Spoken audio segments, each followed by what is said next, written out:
Hello. Is anyone there, Uncle Doug? Hello. Oh, good. You're there. I got you 5 by 5. Copy that, Whiskey Tango Charlie. Did you call me white trash? I waved off by Charlie. Okay. I don't know what WTC is, but anyway, that's not the point. The point is, the real estate market is hot, right?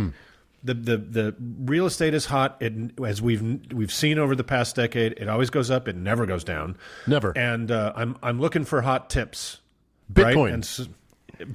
Bitcoin, and I'm going to buy it with Bitcoin. And I just wonder if Uncle Dan, you have any kind of home buying tips for us, or a hot lead on a house? I wouldn't be surprised. I'm that kind of a fella. There is a house I've sort of been eyeballing myself. It's in Michigan. Yeah, and it might be just right for you. Okay. We're talking about the house of David. We'll call it just the house of David, although there's more to it. Well, okay, so look. We on this show have looked at a lot of oddball religious cults. Sure. And I got to say, certain themes do seem to pop up over and over again. It's getting a little predictable, frankly. Yeah. And that threatens to be boring. What saves us, though, is that there's almost always at least one aspect of each of these that sets them apart. And while we'll certainly hear some familiar tropes as we discuss the House of David, a.k.a. the Israelite House of David, and Mary's City of David, they definitely have some unique stuff, too. Hint. Oh, good. Hint. Sports! Sports. So, that's right. For those of you listeners who, unlike your faithful uncles, enjoy the sport, this one's for you. However, we don't cover enough sport on this show. Well, there's very little to cover. I mean, there's the occasional, I don't know, throwing of ossifrages or something. Yeah. But I mean, we always cover the big moments in cricket. But, That's right. But it's funny how often we forget to hit record when we do those. We've got to remember. So funny, yeah. We had that whole caber toss episode. That was fun. Yeah, it was amazing. Anyway, our story begins in the late 1800s with Benjamin and Mary Pernell, who were itinerant preachers / broom salespeople. Launched from broom. Yes, brooms. Okay, good. Copy that.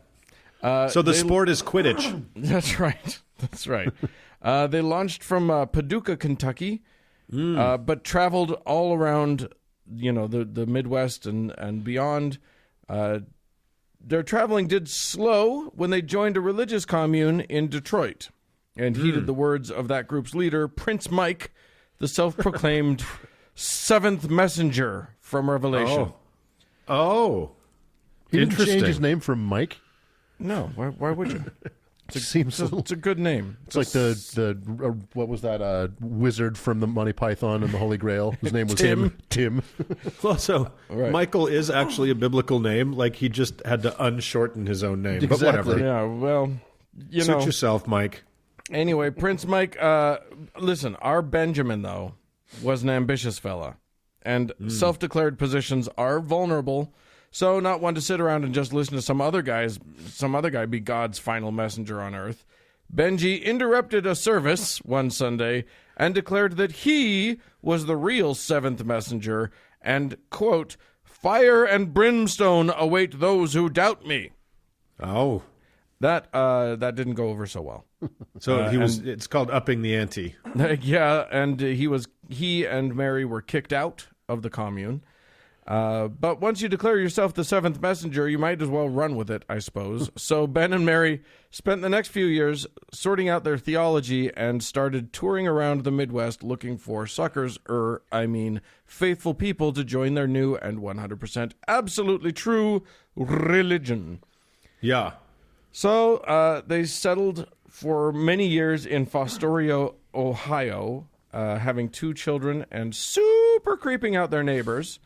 Their final straw being, and seems to be the one that brought out the pitchforks and torches, was when the Pernells took a unique approach to their 17-year-old daughter's accidental death at a fireworks factory. That's true.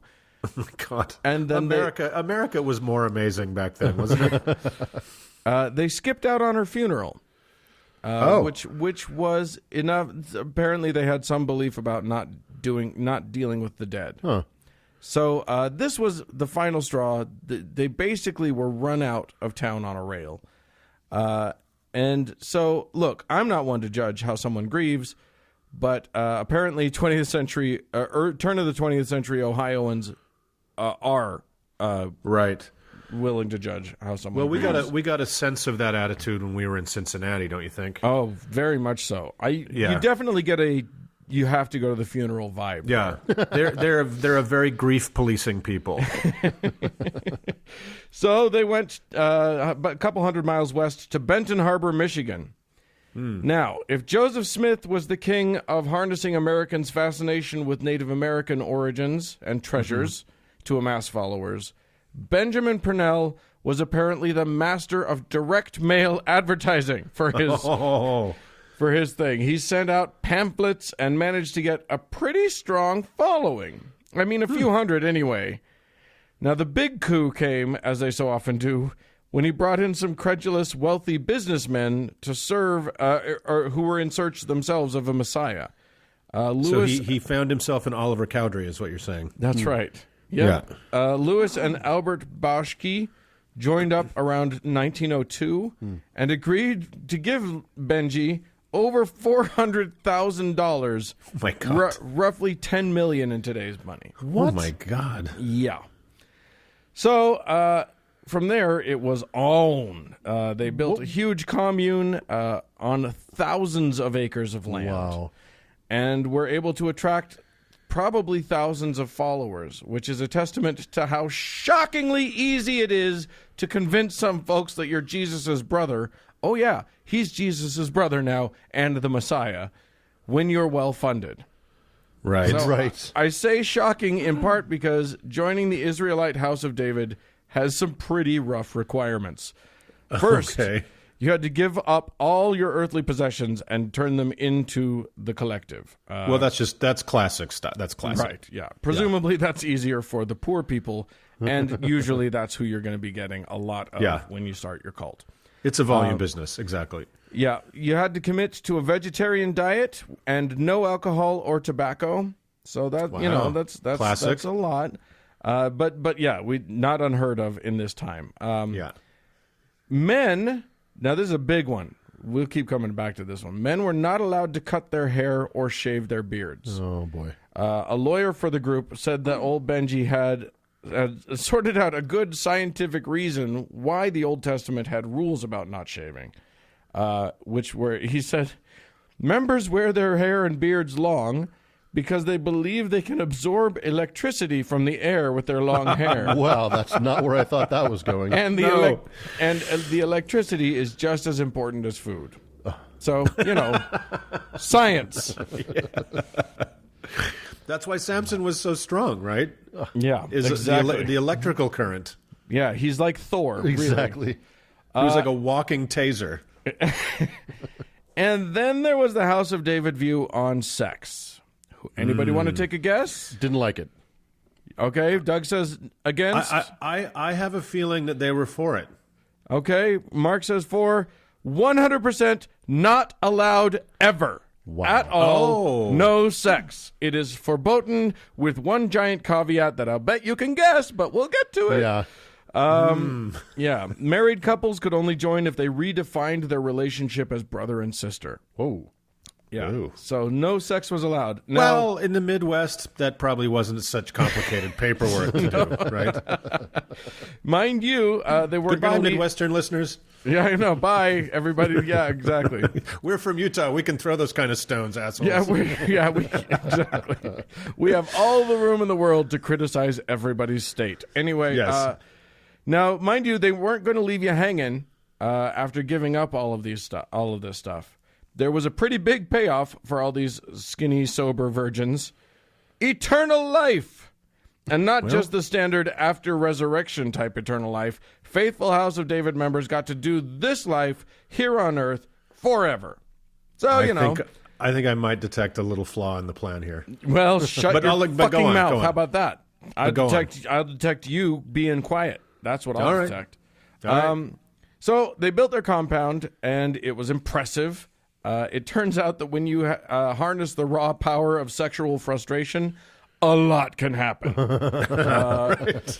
They had grain farms and dozens of orchards. They had a cannery, a carpenter shop, coach factory, a tailor shop, a steam laundry. They owned and operated their own electricity plant. Was it hair based? It was all of this was hair based. It was a hair burning plant. They wanted to build big mansions, so they even made like their own brick or concrete brick making factory there. Wow. This is Mormon. This is like Mormon level ambition, right? Early Mormon level ambition. Oh my God! Well, and they took it to a really fun place. What they realized was a commune of hairy weirdos had a certain attraction to tourists, and that could mean money. Sure. So they quickly got a zoo going and an amusement park. You could go and you'd pay a ticket, and they'd train you in on these little miniature trains.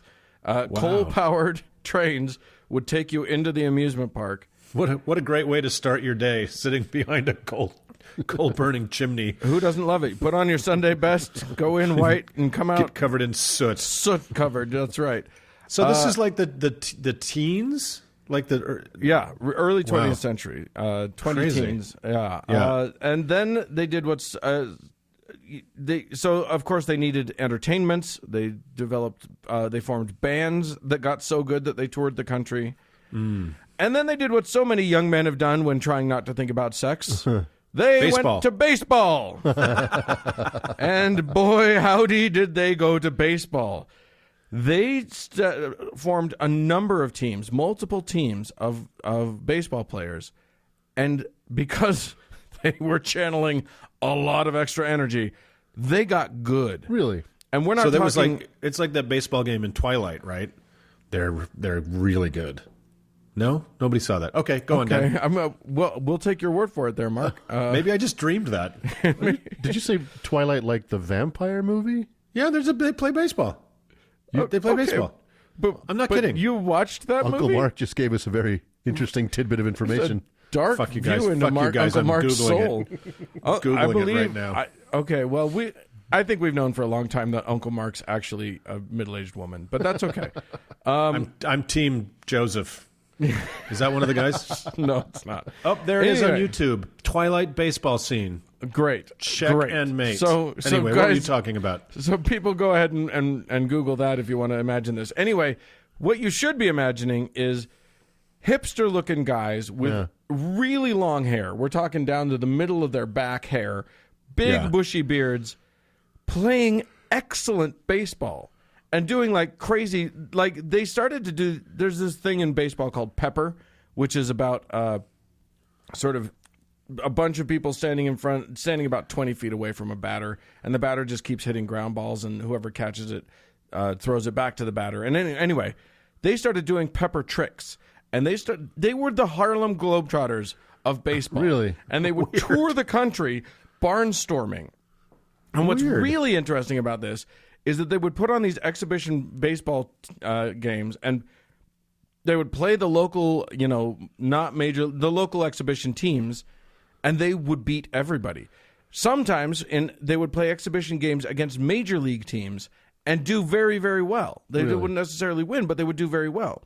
But none of them could play for the majors because of the beards and their hair, because the major leagues at that time were required to have clean-shaven faces and short hair. Right. So and these be guys, white. And be white. Let's be white. Well, interesting that you should say that, because what that ended up meaning was that these guys toured around with Negro League teams. So they would really, yeah. So like they would tour around, and they apparently, one of the stories that I read was that they would go into a town that was very excited for the House of David baseball team to come into their town.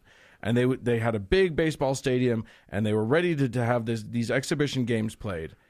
And the guys would go in the morning, and they would go in with the manager of the team, and this big sort of boxer-sized guy would walk into the manager's office and say, okay, here's the thing. House of David's going to play the first exhibition game. And then guess who's going to play the second one? Our Negro League friends. And you don't have anything to say about that. And they would be like, no, we've never allowed a Negro League team into our stadium before. We won't allow it. And they will throw a fit.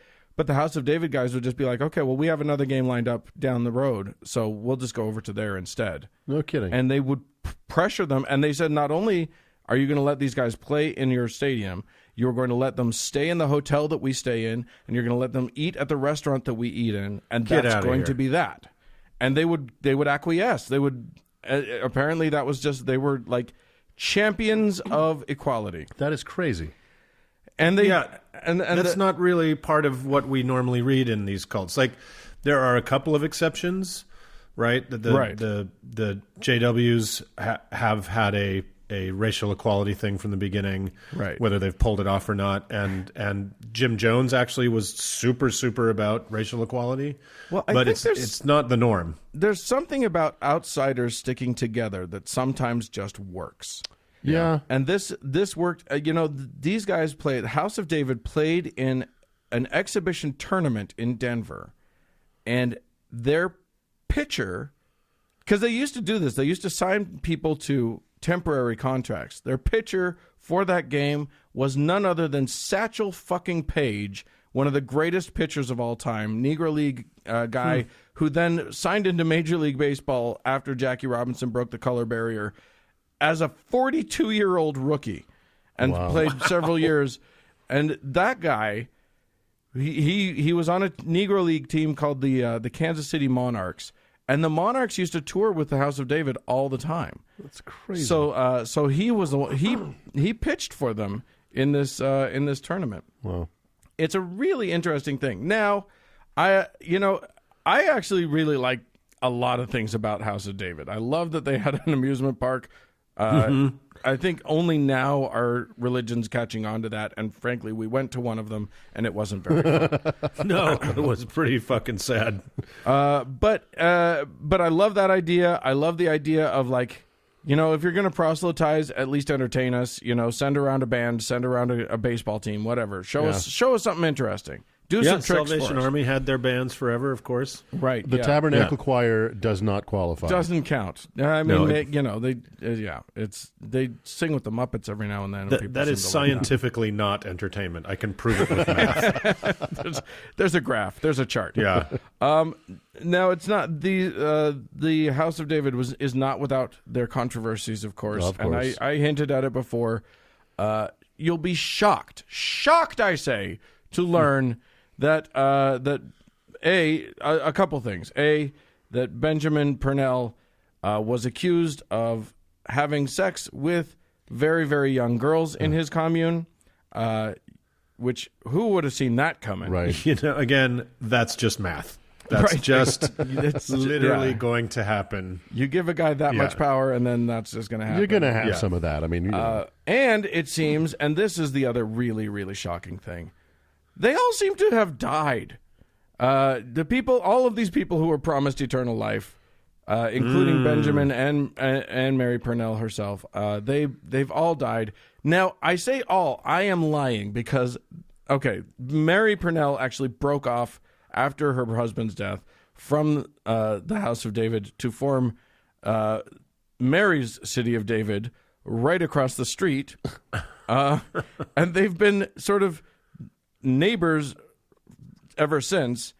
And there are still, I think, 2 members of one of the groups and 3 members of it, or 4 members of the other group still alive.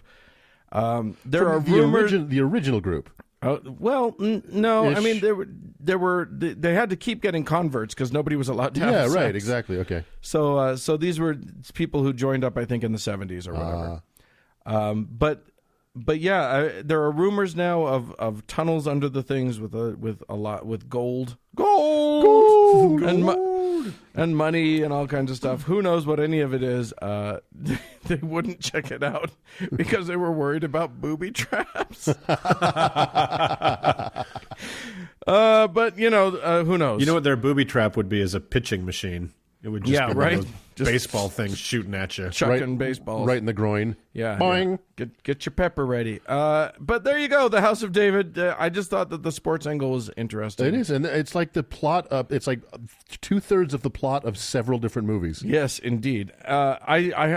Someone needs to make a movie about House of David. crazy. But I also highly encourage you guys to Google House of David and do an image search, because there's nothing more interesting than seeing a bunch of guys in old-timey baseball uniforms with the longest hair and beards you've ever seen in your life. And before you do that, Google Twilight baseball scene, because it's real, and I'm not lying. These guys are fucking lying about it. Oh, I believe that it exists. Yes. We're much more upset about the fact that you know about it than we are about its actual existence. I said, let's move on. So yes, there you go. House of David, moving along.